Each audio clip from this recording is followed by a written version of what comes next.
सारा जीवन लगी मुई तो कानू तु क्या कोई कानू छु आज तु तो खुशी दुनिया के जाऊ छु केड़े सुंदर तोर दुनिया बसाबू। अरे पागली काहे जे कानू छु ए पागली काहे जे कानू छु इटा तोर बहाना है सत्य इटा तो बहाना है।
मुहुरी बाजू छे और पागली रे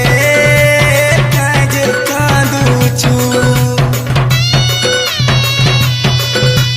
बिहा है बासु विधाता तोते देई छे और पागली रे काज कांदू छु तो खुशी दुनिया कह गह मोर तो आँखी पानी बही जासी जह जह बही जाई दे सारा जल मोर दू विधाता मते देई छे मोर पागली रे काजे कांदू छु तोर दुआरे उसके मुहुरी बाजू छे मोर पागली रे काजे कांदू छु।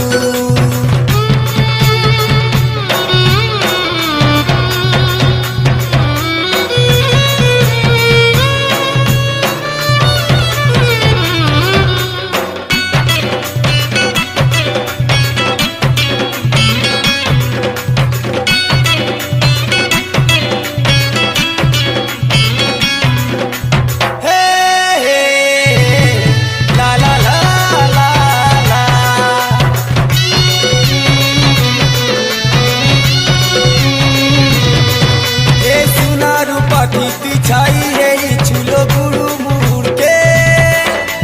कानाउला हेला तोर मुहटा सुखी जाई छे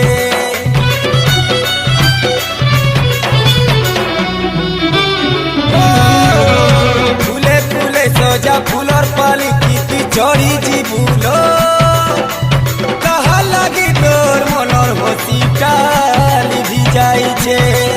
अरे मुलुर मुलुर मुल्की हसी तोर केना हजी जाई छे नुआ जीवन तोर तो धन रे रंग भरा मधु झरा मुई सीने रही गली रे दुनिया दिबे सारा नुआ साथी गुटे आए तो तोते मिली जाई छे मोर पागली रे काजे कांदू छु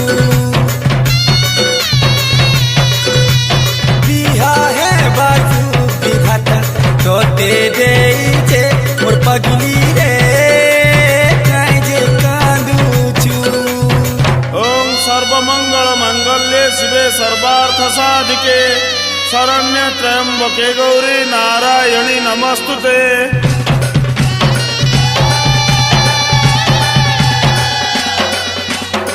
तुई सिना मते दोष देउछु हेले मुई का करमु कह मुई ने किछि नाई करि पारुछु सबे मते परर बागी लागुछ जहाँ राते भी कोई पठाले तोर निके केही नाई जिबा मुई तोर बिना एकला ही मरी जिमे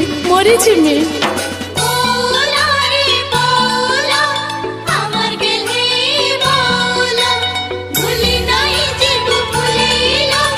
कुमारी दीना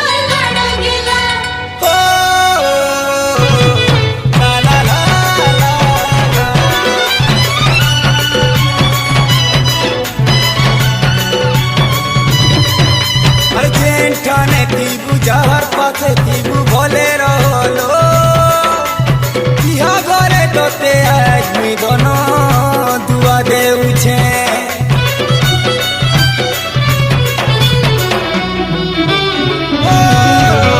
মোর লাগি বুড়ে নাই লাগু তোর ঘন কটিকা রাস্তানু তোর রাস্তানু হটি যাউছে আরে ছাতি পতর রকি তোর ঠানু দুকে যাউছে ঘর সংসার হে উত্তর শুনালো মিলনর কুঞ্জবন ভাগ্যে মোর লেখা হেইছে জুদাই জহর ধন মোর চিন্তা ছাড়ি দে মুই তো আবার গুটে তোর কপালে সেন্দুর টিকা সুন্দর দিশুছে মোর পাটুলি